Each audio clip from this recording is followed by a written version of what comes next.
एमओको की क्या कहते हैं, मुझे नहीं उर्दू सही आती, जन्नत में रहते हैं। मांगे तांगे की हुकूमत जो हम कहते हैं वो बनाई हुई है, अकल है नहीं, समझ है नहीं। नए हुकूमत में आए, अगर फेडरल गवर्नमेंट पिछले साल से भी कम पैसे वो अपने और चीज़ों में लगी हुई है, और अगर जो उनका बेसिक काम है उससे हट गई है और उनका उसको पता ही नहीं है कि करना क्या है, तो जब पैसे कम रिलीज़ होंगे तो हमारे यहाँ आपको पता है, मुझे नंबर्स नहीं है, 500 अरब शायद वो कर दिए उन्होंने, कम कर दिए फेडरल पीएचडीपी में। हाँ, रिसोर्सेज एक तरीके से बढ़ाएंगे कि लोगों से पैसे छीने ना, मुझे पहले परवाह थी ईसीएल पे नाम होने की। वज़ीर आला सिंध सैयद मुराद अली शाह ने कहा है कि तहरीक इंसाफ पहले अपने अराकीन असम्बली को संभाले। पीटीआई अराकीन अपने लीडर के बचकानापन की वजह से नाला हैं। मैं समझ रहा था कि ये लोग सुधर जाएंगे, मगर ये भी कुत्ते की दुम वाली बात है जो सीधी नहीं होगी। नहीं, इश्यूज है ना, बहुत मेजर इश्यूज हैं।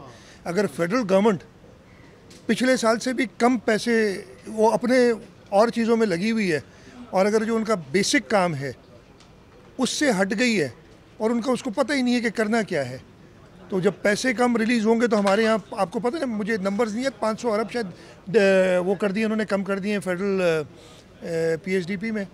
अगर इस टाइप की जो इंडिकेटर्स जाएंगे कि जी हम पैसे जो है कर नहीं सकते, रिसोर्सेज अपने बढ़ा नहीं सकते। हाँ, रिसोर्सेज एक तरीके से बढ़ाएंगे कि लोगों से पैसे छीने, बाहर से पैसे लाएं, भले लाएं, अगर किसी ने पैसे जो है करप्शन में गए वो बिल्कुल लाएं, लेकिन अपना बेसिक काम तो करें। उन्होंने कहा कि सिंध असेंबली में पीटीआई की अददी अक्सरियत क्या है जो ये ख्वाब देख रहे हैं। एमओको की क्या कहते हैं, मुझे नहीं उर्दू सही आती, जन्नत में रहते हैं। ये अभी इनको सीखना, जैसे कल बिलावल साहब ने बड़ा क्लियरली कह दिया, यार हमारी 99 लोगों की एक जमात है, क्लियर मेजॉरिटी है।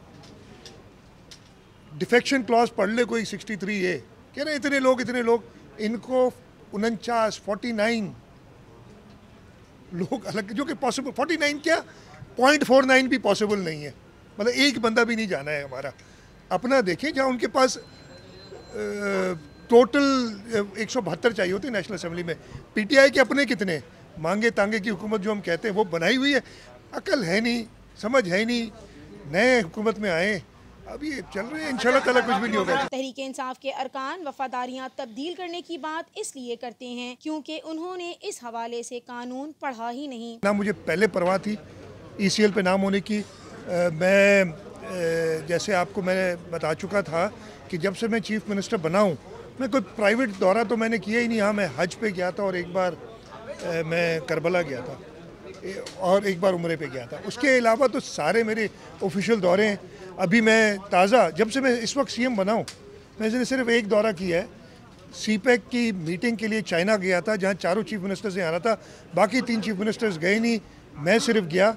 और फिर ईसीएल पे डाल के चाहते हैं कि शायद मैं भी जो है कोई डेवलपमेंट का काम ना करूं। हमें लोगों ने मुंतखब किया है लोगों के, सिंध के लोगों की खिदमत करने के लिए, और ब्यूरोक्रेसी का भी यही काम है कि वो पॉलिटिकल गवर्नमेंट के साथ मिलके और उनकी पॉलिसी के तहत लोगों के मसाइल हल करें, डेवलपमेंट का काम करें। इसी सिलसिले में मैंने कहा कि पहले दिन सबको ये पैगाम दिया जाए, और मैं ये आपको बता रहा हूँ कि मैं खुश नहीं हूँ आज की इससे कि काफ़ी दिन से मैं निकला नहीं था, इसलिए शायद लोगों ने समझा कि वो बिज़नेस एज़ यूजुअल है। बिज़नेस एज़ यूजुअल नहीं है, हमने काम करना है। और एक समझे कि सबको इंस्ट्रक्शंस और वार्निंग दे दी गई है कि उन्होंने दफ्तर टाइम पे आना है, लोगों के मसाइल हल करने, और सूबे का जो लोगों के हमें एतमाद है, जिसकी वजह से तीसरी बार पाकिस्तान पीपल्स पार्टी को इलेक्ट किया है, वो हमने खिदमत और बेहतर करनी है।